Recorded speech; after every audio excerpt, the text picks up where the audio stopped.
Welcome তোমাদের প্রিয় YouTube math channel ম্যাথডমে স্বাগত। আমি চিরঞ্জীব চক্রবর্তী। আজকে তোমাদের সঙ্গে আলোচনা করতে চাইছি ক্লাস 11-এর পারমুটেশন এবং কম্বিনেশন, যেটা তোমাদের একদম মোস্ট ইম্পর্টেন্ট একটা কনসেপচুয়াল চ্যাপ্টার, যেটা তোমাদের অনেকের অসুবিধা হয় যে স্যার এটা খুব কঠিন চ্যাপ্টার, কিন্তু আমার এই ক্লাসগুলো তোমরা ফলো করে যাবে, দেখবে তোমাদের কাছে এই কঠিন চ্যাপ্টার আই 100% শিওর তোমাদের কাছে কঠিন থাকবে না। তো দেখো, আমরা কি কোনোদিন এই কথাটা ভেবেছি যে মাত্র দেখো ইংরেজি লেটার 26টা, 26 ইংলিশ আলফাবেট এক্সিস্ট, কিন্তু একটা ডিকশনারিতে বলো তো কতগুলো শব্দ আছে? তাহলে মাত্র এই 26টা লেটার দিয়ে আমাদের অতগুলো একটা বিশাল একটা মোটা ডিকশনারি তৈরি হয়ে যাচ্ছে। তাহলে এই 26টা লেটারের বাইরে তো ওগুলো নেই।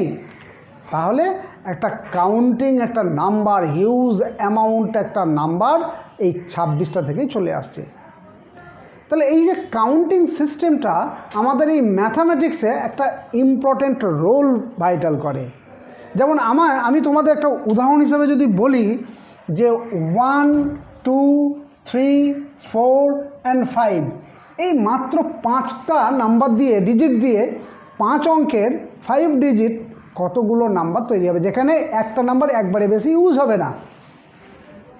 তোমাদের কত ধারণা হতে পারে? 5টা, 7টা, 30টা, 40, 50টা? না, এখানে আমরা 5 অঙ্কের সংখ্যা পাবো 120টি। তা এবার যদি বলি 1, 2, 3, 4, 5, 6 এখানে 6টা ডিজিট দিয়ে 6 ডিজিট কতগুলো নাম্বার তৈরি করতে পারি? তোমাদের মনে হবে 5টাতে যদি 120 হয় তাহলে 6টাতে আমাদের 140, 240 হবে। না, এটা হবে আমাদের 720টি। তাহলে একটা মোস্ট ইন্টারেস্টিং চ্যাপ্টার চলে আসছে, যেখানে আমাদের কাউন্টিং হিসাবটা আমরা কিভাবে করব। তাহলে এই কাউন্টিং হিসাবে যাওয়ার আগে আমাদের দুটো কনসেপ্ট নিতে হবে, যে কনসেপ্টগুলোকে আমরা বলি ফান্ডামেন্টাল কাউন্টিং প্রিন্সিপাল। সাধারণত আমাদের ম্যাথামেটিক্সে ফান্ডামেন্টাল কাউন্টিং প্রিন্সিপাল 5 ধরনের হয়। একটা হচ্ছে addition, second multiplication counting rules, subtraction counting rules, কার্ডিনারি counting rules and division counting rules. কিন্তু এই 5টার মধ্যে আমাদের ক্লাস 11-এ দুটো জিনিসের কনসেপ্টের উপরে আমাদের কাউন্টিং সিস্টেমটা দাঁড়িয়ে আছে। একটা হচ্ছে অ্যাডিশন রুলস আর একটা হচ্ছে তোমার মাল্টিপ্লিকেশন রুলস। তাহলে অ্যাডিশন রুলসটা এখানে দেখো লেখাই আছে, এ task can be performed either in n-on ways and in n-2 ways where the two tasks cannot be performed simultaneously, then there are n-on plus n-2 ways to perform the tasks. এটা হচ্ছে তাদের statement. তাহলে আমরা এর প্রবলেমটা কিভাবে করব? দেখো, একটা উদাহরণ হিসাবে আমি তোমাকে বলি।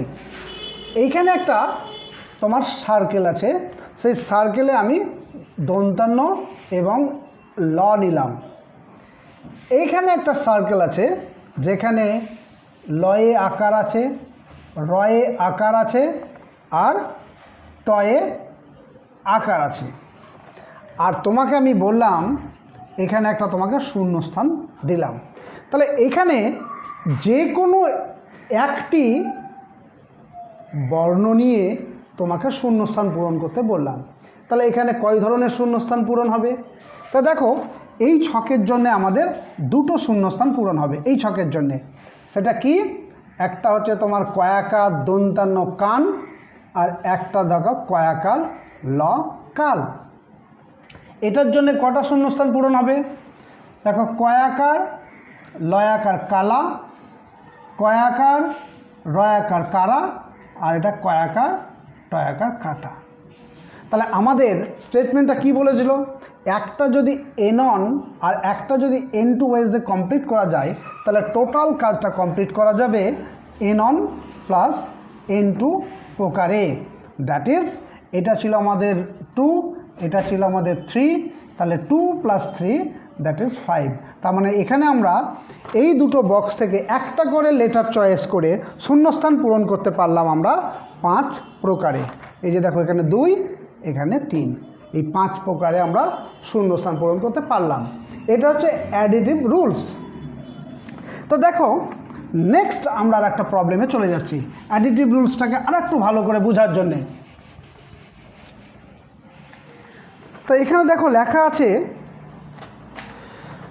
কোশ্চেনটা দেখো তোমরা বোর্ডে, suppose A bakery has a selection of 20 different cupcakes, 10 different donuts and 15 different muffins. If you are the selected a tasty treat, how many different choice of sweets can you choose from? তাহলে এখানে দেখো আমাদের কি আছে, তোমার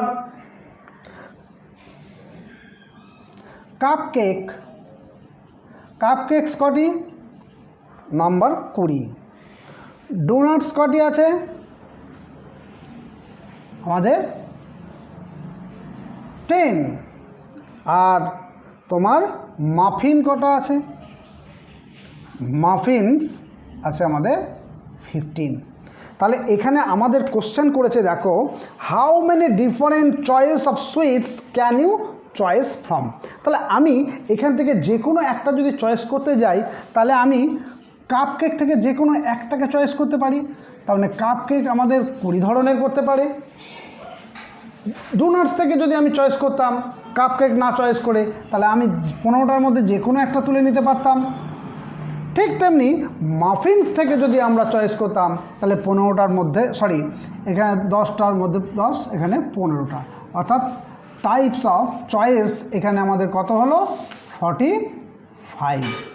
তার মানে এখান থেকে আমাদের টেস্টি সুইটস আমাদের চয়েস করতে গেলে 45 রকমভাবে আমরা এখানে চয়েস করতে পারতাম। দেখো অ্যাডিটিভ রুলস এখানে আমাদের অ্যাপ্লিকেশন হলো। এবার নেক্সট যেটা আমরা পরবর্তীতে আলোচনা করতে যাচ্ছি সেটা হচ্ছে তোমার মাল্টিপ্লিকেশন প্রিন্সিপাল বা তোমার রুলস অফ প্রোডাক্ট। এটা আবার কেমন? রুলস অফ প্রোডাক্ট কি বলছে দেখো, লেখায় আছে এ task can be performed either in n1 ways and in n2 ways. After the first task is completed, then there are n1 into n2 ways to problem the task. একটা ছোট্ট example দিয়ে তোমাকে প্রথমে বোঝাই। আমাদের কলকাতা থেকে বেঙ্গালুরু এবং বেঙ্গালুরু থেকে চেন্নাই আমি যাব, অর্থাৎ আমার টার্গেট হচ্ছে কলকাতা থেকে চেন্নাই। তাহলে কলকাতা থেকে দুটো ফ্লাইট সকাল এবং সন্ধ্যায় গেল বেঙ্গালুরু থেকে আবার চেন্নাই যাব, 3টে ফ্লাইটে যাওয়া যায়।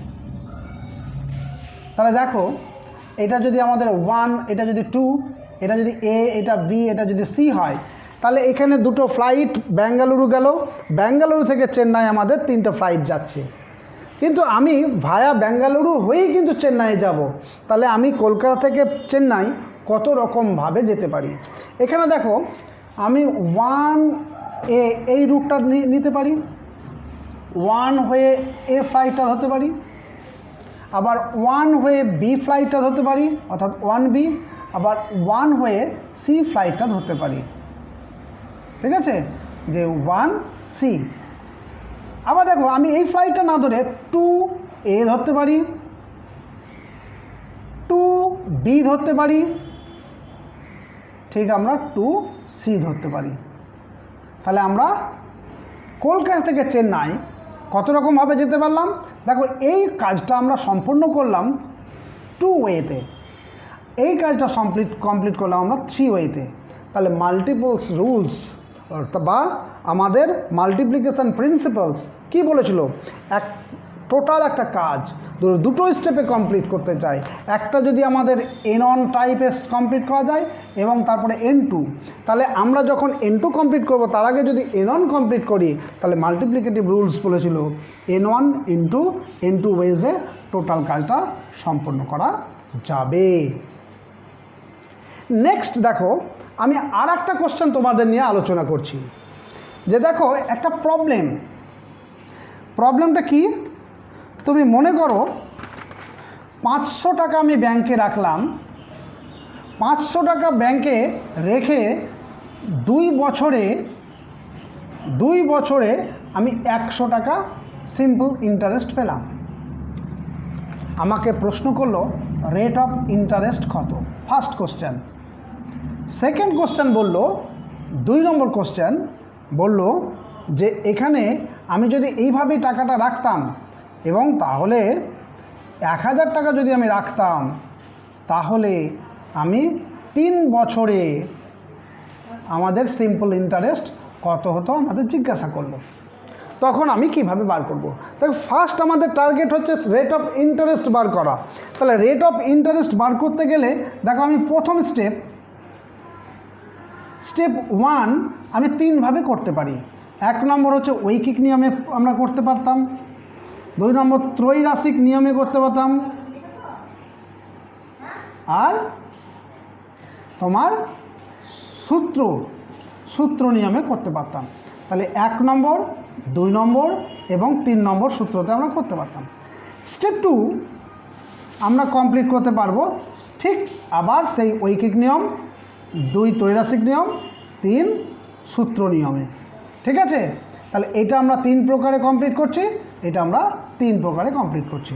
তাহলে আমরা ফাইনাল অ্যান্সারে যেতে গেলে আমরা ঐকিক নিয়ম করতে পারতাম। এটা ঐকিক লিখলাম, এটা হচ্ছে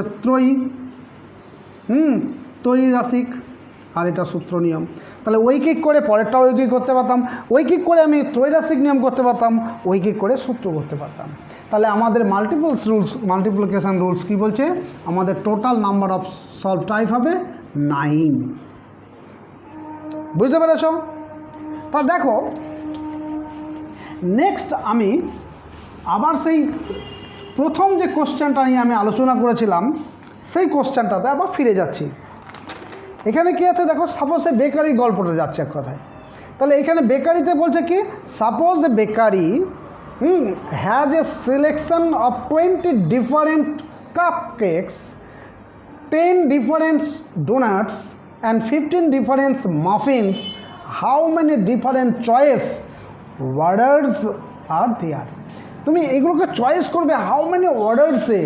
তাহলে তোমাকে এখানে দেখো, you can choice straight from the selection of cupcakes and donuts and muffins. তাহলে আমাদের এখানে অ্যান্সারটা কী হবে, আমাদের সিলেকশন করতে বলছে এ সিলেকশন, তাহলে এ সিলেকশন অফ তোমার কাপকেকস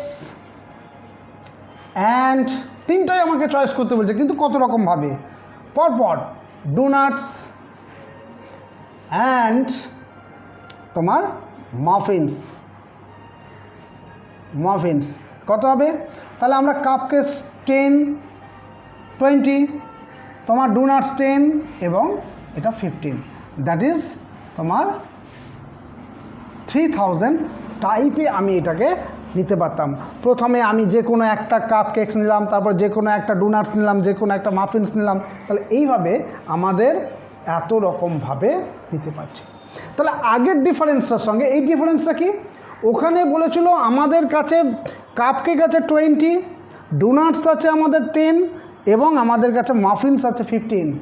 আমি কত রকমভাবে একটা টেস্ট নিতে পারবো, সেখানে আমাদের অ্যান্সারটা ছিল, দেখো 1 নম্বরের অ্যান্সারটা ছিল তোমার কি, 1 নম্বরের অ্যান্সারটা ছিল আইদার, দেখো আইদার এ কাপকেকস